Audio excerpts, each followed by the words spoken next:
Buenos días, hermanos. Les invito a que abran sus Biblias en el Evangelio de Juan, capítulo 19. Vamos a terminar este capítulo el día de hoy a partir del versículo 31 hasta el 42. Yo quise titular el mensaje de esta mañana, Hechos para fortalecer la fe. Cuando uno es expuesto a la información que viene en la palabra de Dios, hay una obra del Espíritu Santo que hace que uno crea. Entonces, nuestra naturaleza es estar alejados de Dios, es no creer, pero hay algo poderoso cuando se nos muestran las verdades, los hechos, las profecías, los cumplimientos y todo lo que conlleva el Evangelio. Solamente ahí es donde el Espíritu Santo puede hacer la obra para que nosotros podamos creer. Hay muchos factores, ¿verdad? Tanto la gracia de Dios derramada en las personas, tanto el que alguien vaya y les predique. Y yo estaba recordando un par de testimonios que me son de mucha bendición. Y usted puede pensar usted debe conocer también personas que nunca creería uno que serían capaces de creer. El año pasado, a inicios en los primeros meses del año pasado, nosotros, no sé si lo recuerde, le enviamos una ofrenda a un evangelista que se llama Lorenzo Soto. Y en aquel entonces pues hablábamos un poco de él, ¿verdad? Porque sus testimonios en internet están ahí. Uno busca como testimonio de un ex-mara, el Pantera, era ese, el hermano Lorenzo Soto. Y en algún punto él entendió la importancia de creer. Y eso hace que las personas sean transformados. Cuando uno escucha su pasado, puedes ver que él aborrecía el cristianismo. Él siempre llora, derrama lágrimas cuando recuerda cómo trataba él a la persona que le predicaba. Entonces decía, se me hacía muy bonito que llegaba un predicador a la cárcel y me gritaba, Pantera, Dios te busca y arrepiéntete. Y él se enojaba. Entonces la primera vez le dio una golpiza, como a los 15 días regresa, intenta predicarle y dice que le pedían a otros que él controlaba que lo amarraran. Le puso papel en los pies y le prendió fuego. Y otra vez, después de varios días, viene y le vuelve a predicar. Entonces, ese tipo de personas uno creería que jamás sería capaz de tener fe en un Salvador. No vería nunca la necesidad. Este hombre a mí me sorprende porque dice que en una ocasión cuando iban y parece que lo iban a exponer otra vez a donde él está encarcelado, resguardado en un lugar muy profundo. Dice que en el primer instante que tuvo la oportunidad, sacó un cuchillo que tenía bien escondido y le dio 11 cuchilladas en el cuello. Entonces él llora cuando recuerda que él mató a aquel que le predicaba acerca de Cristo. Y ese tipo de personas uno diría, jamás creería. Y obviamente pasan más cosas ahí en la cárcel. Una de ellas bien increíble es que tiene una enfermedad donde lo hace perder todo su vigor y está solamente caminando ahí con una sonda, sigue aborreciendo el cristianismo. Pero sin embargo en un culto que lo invitan y ahí es donde conoce a Cristo, uno escucha los detalles, ¿verdad? Esa predicación, pero me llama mucho la atención porque él dice que 3 señoras que llegaron ahí a cantar y un pastor a predicar, dice, hubo un canto que me llegó. Este canto era el de Gracia Admirable. Y quiero que recuerde, hermano, una parte de lo que se canta en este himno dice, la gracia me enseñó a temer, del miedo libre fui, cuán bella esa gracia fue en mi ser la hora en que creí. Entonces, antes este hombre, Lorenzo, jamás creería, ¿verdad?, que necesitaba un Salvador. No creía que se tenía que arrepentir. Pero dice, pasó algo que ese canto me empezó a estremecer y esas verdades fueron tan reales para mí. Y ahí fue donde él empezó a creer y a ser transformado. Otra parte, ¿verdad?, ese testimonio que me impacta mucho es cuando deciden quién va a pastorear, porque se va el pastor que les predicaba. Y ya les había contado que hicieron pues una terna entre tres que intentarían predicar en las áreas más difíciles. El que quedara, pues el que pudiera lograrlo, ese era el que se quedaría como nuevo pastor. A los otros dos le dieron una golpiza y a él no. Y él estuvo en la área más difícil y él les preguntaba, ¿por qué a mí no me golpearon como los demás? Porque ellos también aborrecían, ¿verdad?, el evangelio. Y dice, a ellos no los conocemos, pero a ti sí te conocemos y se nos hace tan increíble como una persona que estaba a punto de morir pudo reponerse. Y aparte alguien tan salvaje que mataba a tantas personas y que tenía una cadena de 50 años, puede ser alguien transformado. Y queremos escuchar. Entonces ellos también empezaron a creer por hechos. Y él fue bendición ahí en la cárcel. Y ese es el caso de una persona que parecía que aborrecía el evangelio y que no quería nada de Jesús. Era un pandillero, alguien bien violento. Pero existe otro tipo de personas, como aquel periodista famoso que fue convertido después de una incursión donde investigó por muchos meses acerca de echar abajo la resurrección de Jesús. Tal vez usted lo recuerda, se llama Lee Patrick Strobon. Es el que hizo el libro y le hicieron la película del caso de Cristo. Y él estaba en la misma situación, no quería creer, pero de pronto en algún punto de su búsqueda para descalificar el cristianismo, creyó a partir de los hechos que él investigó. Entonces, hermanos, es lo que vamos a ver hoy, hermanos. Un par de hechos que vienen en este capítulo. Lo primero es la muerte profetizada de Jesús. Y lo segundo, la sepultura del Señor Jesús. Creo que hay un versículo clave y es lo que de lo que más apunta y es un versículo central de este evangelio y se encuentra en el versículo 30. Dice, muchas otras señales hizo también Jesús en presencia de sus discípulos, que no están escritas en este libro, pero estas se han escrito para que ustedes crean que Jesús es el Cristo, el Hijo de Dios, y para que al creer tengan vida en su nombre. Eso está en el capítulo 20, perdón. Y el par de señales que vamos a ver, hermanos, están aquí en el capítulo 19. Entonces déjeme iniciar con la primera, la muerte profetizada de Jesús. Y son hechos a partir de los cuales no solamente es importante recordarlos para creer, para salvación, para tener un encuentro personal con Jesús, sino para perseverar en nuestra relación con Él. Entonces eso es lo que vamos a estar recordando hoy, la muerte profetizada de Jesús. Permítanme leerles en el capítulo 19, los versículos 31 al 33.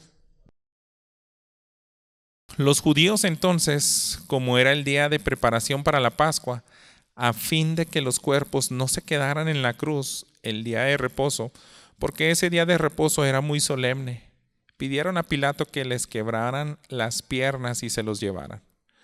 Fueron pues los soldados y quebraron las piernas del primero y también las del otro que había sido crucificado con Jesús. Cuando llegaron a Jesús, como vieron que ya estaba muerto, no le quebraron las piernas. Para recordar en qué punto estamos aquí el evangelio, hermanos, a Jesús lo crucifican alrededor de las 9 de la mañana y como a las 3 de la tarde él muere. Y aquí es donde continúa nuestra lectura. En el versículo 30 dice, inclinando la cabeza entregó el espíritu. Y ahora que ya está muerto Jesús, estamos viendo parte de los hechos, la muerte profetizada que tenía que llevar a cabo. Y es irónico, hermanos, que los judíos no querían manchar ese día de reposo que era tan solemne, como dice este versículo 31. Y lo vemos, hermanos, porque cuando regresamos a la ley de Moisés, si me quiere acompañar allá en el libro de Deuteronomio, capítulo 21,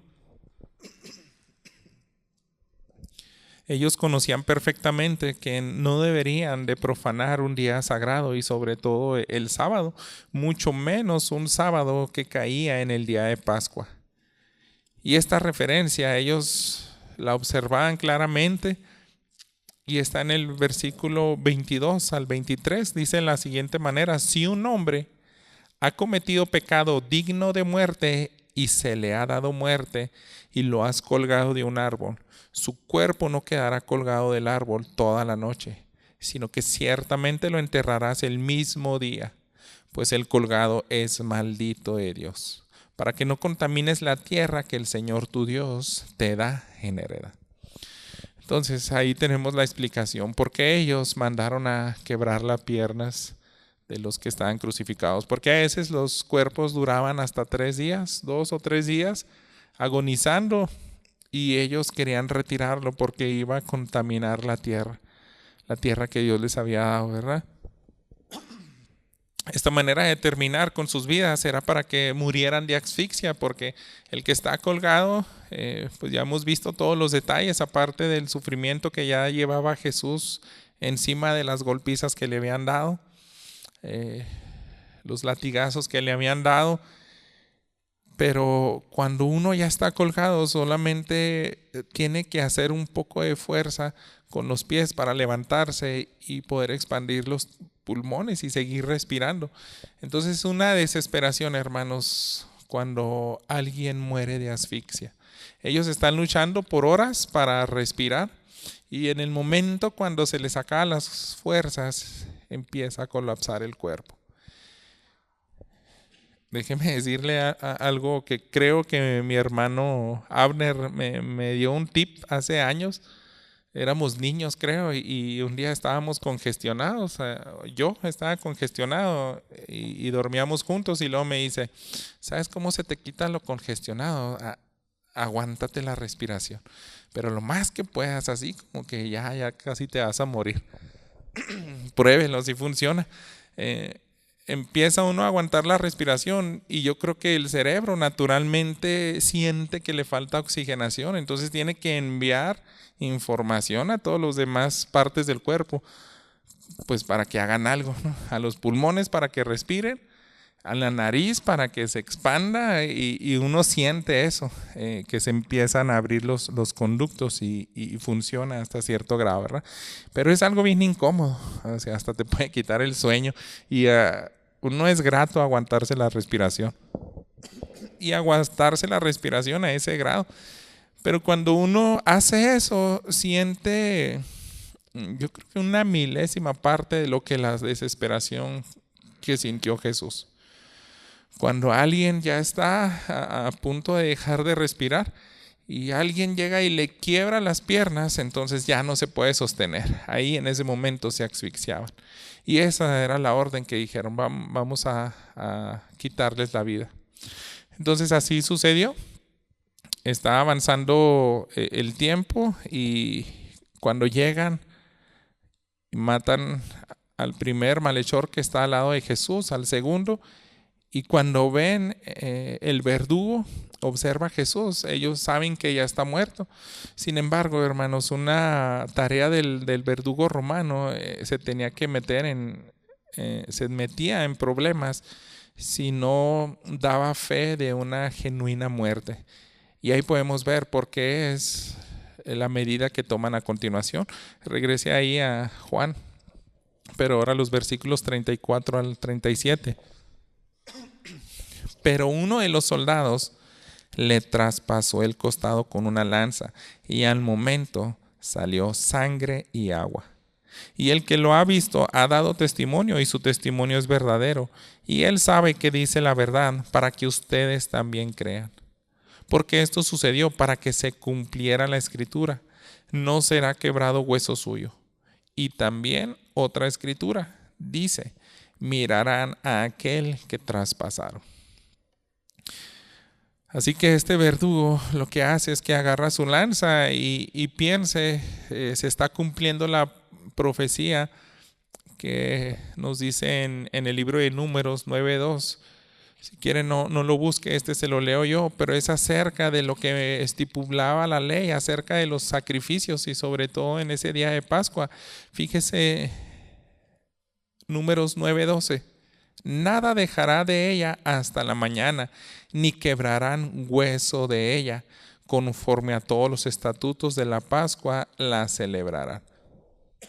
Está hablando del animal que tenían que matar y comer en el día de la Pascua. Y esa orden, no se le debe de quebrar hueso. Por eso, hermanos, a Jesús se cumple esa profecía, no le quebraron los huesos de las piernas. Y esa lanza en el costado tampoco tuvo que haber quebrado un hueso. Yo no sé si entró por en medio de algunas costillas y eso sería algo peligroso como para dañar uno de sus huesos. Tal vez si tú eras un soldado experto para asesinar a las personas, sabes dónde puedes y con tanta fuerza clavarle por abajo de las costillas para que dañe alguno de los órganos internos. Era darle una herida mortal, por si las dudas, ¿verdad? Entonces a Jesús se le clava y al instante sale sangre y agua. Y eso es una muestra de que Jesús era humano. Juan está dando estos detalles porque tenemos que tener siempre en cuenta de que era necesario un cuerpo. Era necesario la vida de nuestro Señor Jesús a favor del pecador. No solamente fue profetizado eso de que no se debería de quebrar sus huesos. La otra profecía que se está cumpliendo está en el último libro del Antiguo Testamento, en Zacarías capítulo 12. Zacarías es de los últimos profetas. Dice en el capítulo 12, versículo 10: y derramaré sobre la casa de David y sobre los habitantes de Jerusalén el espíritu de gracia y de súplica, y me mirarán a mí, a quien han traspasado, y se lamentarán por él como quien se lamenta por un hijo único, y llorarán por él como se llora por un primogénito. Y ahí está la otra profecía cumplida. Jesús tenía que ser traspasado y en ese momento es donde se cumple. El judío, hermanos, conocía estas profecías y el Espíritu Santo haría la obra en ellos. Todos los lectores, toda la audiencia que escuchó por primera vez este evangelio. Pero no solamente ellos, hermanos, sino también nosotros. Cuando ya conocemos los hechos, si hubiéramos sido judíos, ya tendríamos esa información desde niños, ¿no? De lo que se tiene que hacer en la Pascua. Ya hubiéramos escuchado al menos un par de veces quizá esa profecía de Zacarías y si asistiéramos a las sinagogas. Pero ahora que Juan les está recordando esos hechos y cómo se cumplieron y cómo él fue testigo, ahí es donde hace la obra el Espíritu Santo y ellos creen a partir de esos hechos narrados, porque ellos no estuvieron presentes, ¿verdad? Y eso nos hace pensar, hermanos, quiero plantear la siguiente pregunta: ¿con cuánta frecuencia meditas en estos hechos y los enseñas en alguien más? Porque nosotros estamos llamados a meditar en la palabra para que nuestra fe se fortalezca. Y a veces sí pensamos, ¿no?, en la muerte de Jesús, pero es bueno enseñarla a alguien más. Por eso, hermanos, debemos discipular con todo lo que es el entendimiento del Antiguo Testamento y dejar que el Espíritu Santo obre. Cuando una persona conoce estos detalles y llega a escuchar la historia de Jesús, eso va a cobrar un sentido que le va a ayudar a estar más cerca de entregar su vida a Dios por esa información.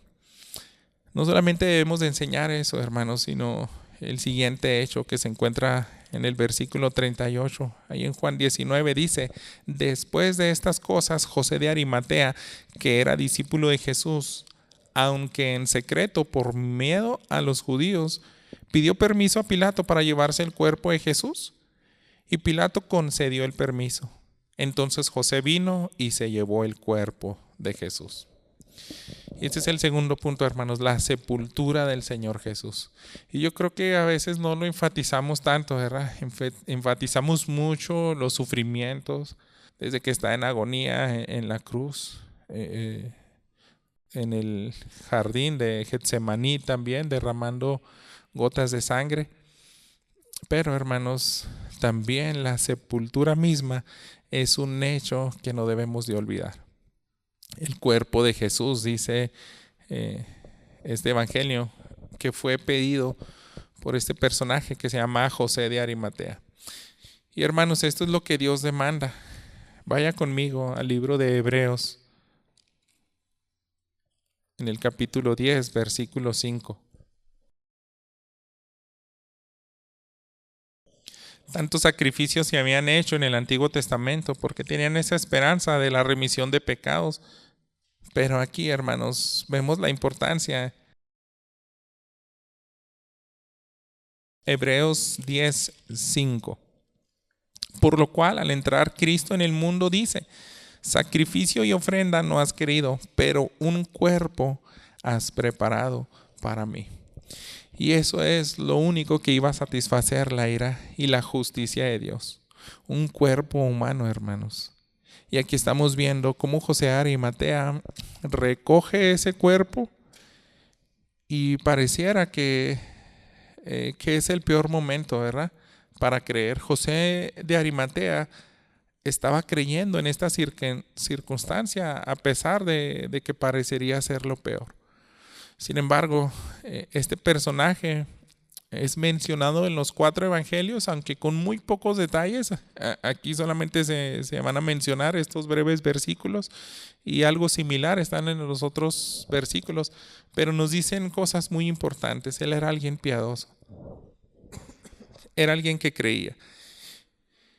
Y no solamente él, vea también este otro personaje que ya también Juan nos ha introducido en el capítulo 3 de este evangelio. Regrese ahí a Juan 19:39. Y Nicodemo, el que antes había venido a Jesús de noche, vino también trayendo una mezcla de mirra y áloe como de 33 kilos. Entonces tomaron el cuerpo de Jesús y lo envolvieron en telas de lino con las especies aromáticas, como es costumbre sepultar entre los judíos. En el lugar donde fue crucificado había un huerto, y en el huerto un sepulcro nuevo, en el cual todavía no había sepultado a nadie. Por tanto, por causa del día de la preparación de los judíos, como el sepulcro estaba cerca, pusieron ahí a Jesús. Nicodemo es aquel otro miembro del Sanedrín que temía, que quería, ¿verdad?, conocer cómo era que uno podía asegurarse de estar en el reino de los cielos. Y ambos eran judíos del Sanedrín, prominentes fariseos, y yo creo que ellos intercambiaron información antes de este suceso. Acuérdese, quiero que vaya conmigo al capítulo 3. Fíjese cómo se introducen estos primeros 2 versículos. Había un hombre de los fariseos llamado Nicodemo, prominente entre los judíos. Este vino a Jesús de noche y le dijo: Rabí, y escuche aquí hablar en plural, sabemos que has venido de Dios como maestro, porque nadie puede hacer las señales que tú haces si Dios no está con él. Entonces Nicodemo sabía: yo soy fariseo y estoy del bando de los que quieren asesinar a Jesús, pero sin embargo yo sí creo que Él es el que estábamos esperando. Si en algún punto Él cruzó palabras con José de Arimatea, seguramente por eso llegaron juntos esa noche, porque ellos tenían esa información valiosa que Jesús le había dado. Ahí en ese capítulo 3, avance al versículo 14 y 15, dice Jesús lo que le decía a Nicodemo acerca de cómo nacería uno de nuevo. Dice: como Moisés levantó la serpiente en el desierto, así es necesario que sea levantado el Hijo del Hombre, para que todo aquel que cree tenga en él vida eterna. Así que yo creo que teniendo en cuenta esto, hermanos, no nos debiera extrañar tanto cómo es que ellos fueron capaces de creer en la circunstancia peor, cuando ya se murió el Mesías prometido. Es más fácil, obviamente, creer cuando lo ves en vida haciendo milagros y pensando, pues Él es el que está haciendo todo. Está mostrando una autoridad sobre los mismos demonios, está enseñando con autoridad como nunca antes nadie nos había enseñado. Pero hermanos, creer cuando Él ya murió, cuando Él entrega su vida, no es nada fácil, ¿verdad? Pero yo quiero que entiendan, hermanos, que ellos tenían ese contexto. Ellos conocían hechos, conocían promesas que Jesús mismo les había dicho. Es como si Nicodemo estuviera platicando con José de Arimatea y decirle, definitivamente aquí se está cumpliendo lo que yo no entendía aquel día que Jesús me dijo, cómo se levantó la serpiente ahí en alto para que tuvieran fe y vivieran aquellos judíos en el pasado. Asimismo se levantó Jesús, fue maldito. La serpiente es ese símbolo de algo abominable y así fue maldito Jesús, ¿verdad? Como lo mostraba la otra profecía, ¿verdad? En Números 9:12, tenía que ser maldito el que era colgado en un madero. Y ellos estaban entendiendo eso, hermanos. Ellos sabían que tenían que hacer lo correcto. Por eso también Nicodemo llega se cree que era muy costoso ese bálsamo que llevó. Aquí nos dice una conversión para que entendamos un poco en esta época, 33 kilos de algo que se sumergían vendas y algo que se empezaba a envolver al cuerpo como la costumbre de los judíos. No lo hacían como una especie de momia, sino simplemente era algo para que no tuviera una descomposición tan desagradable, sino se conservara con un mejor olor, ¿verdad? Entonces, ¿por qué honrar a Jesús cuando el siguiente día era un día sagrado? Un judío no se tenía que contaminar, no tenía que tocar el cuerpo de un muerto, si al siguiente día tenía que celebrar la Pascua.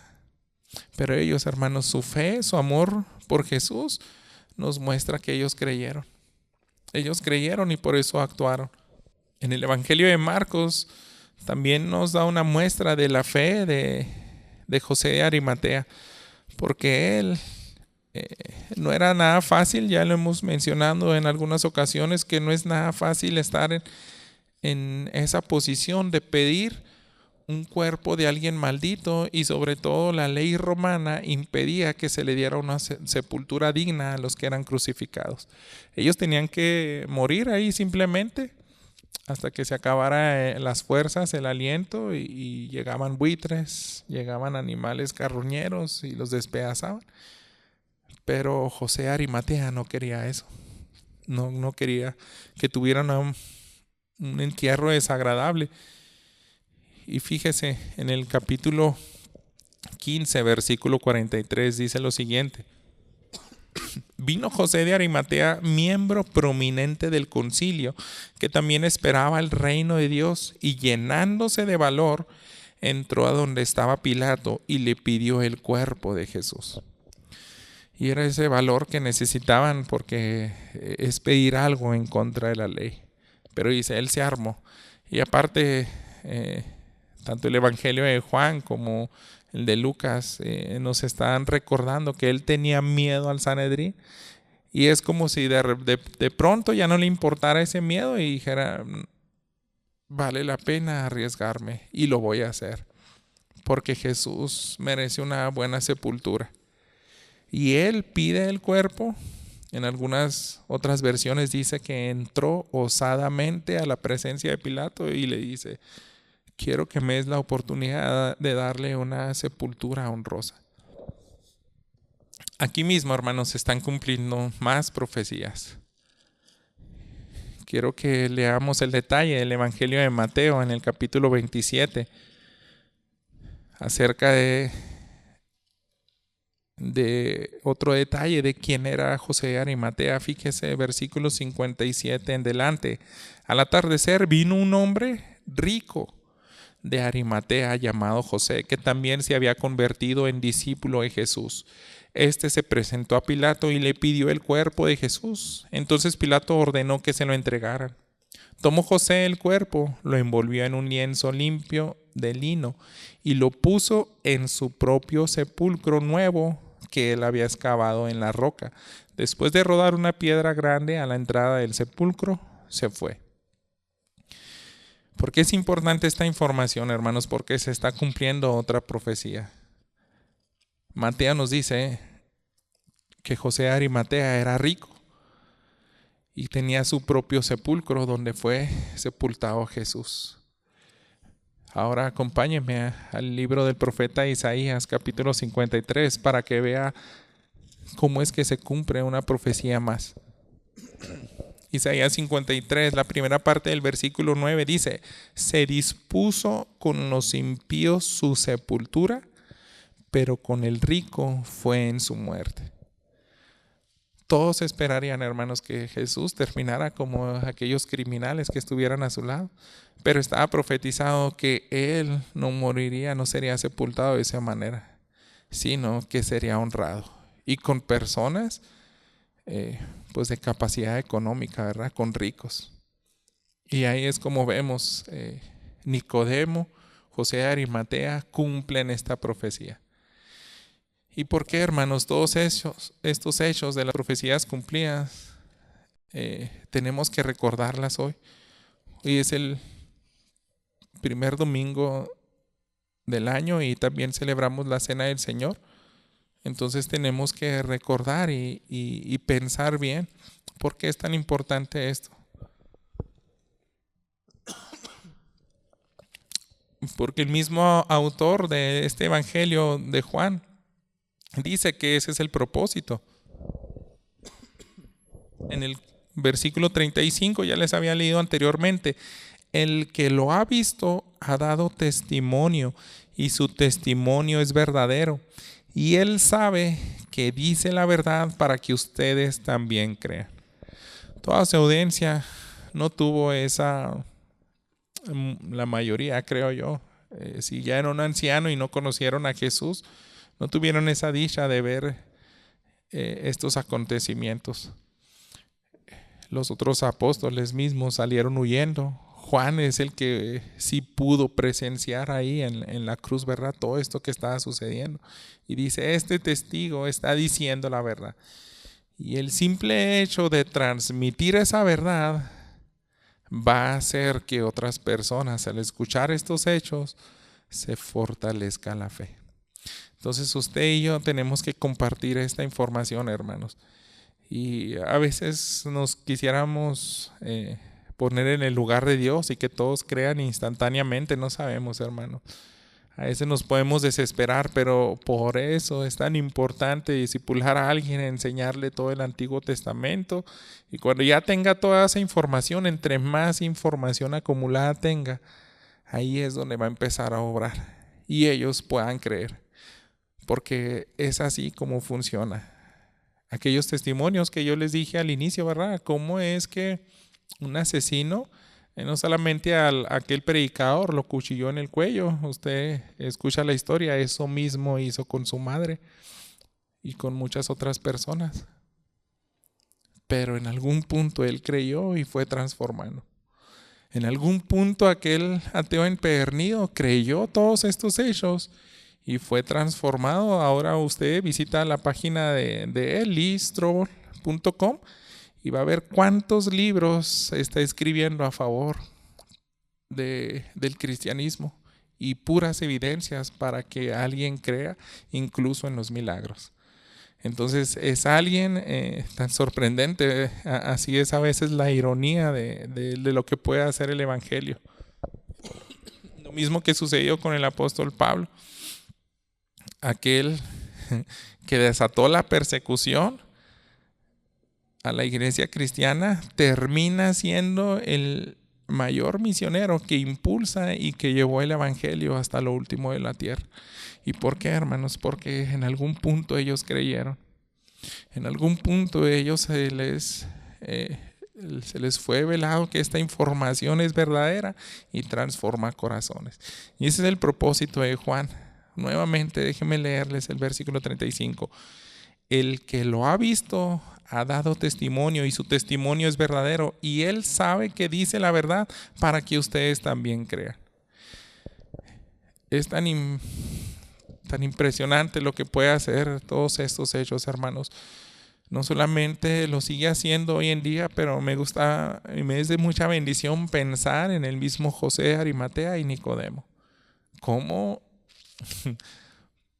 miembros del Sanedrín que tenían ese temor y lo manifestó Nicodemo por llegar de noche con Jesús, y como también se narra acerca de José de Arimatea, por miedo a los judíos, estuvo ocultando que él era discípulo.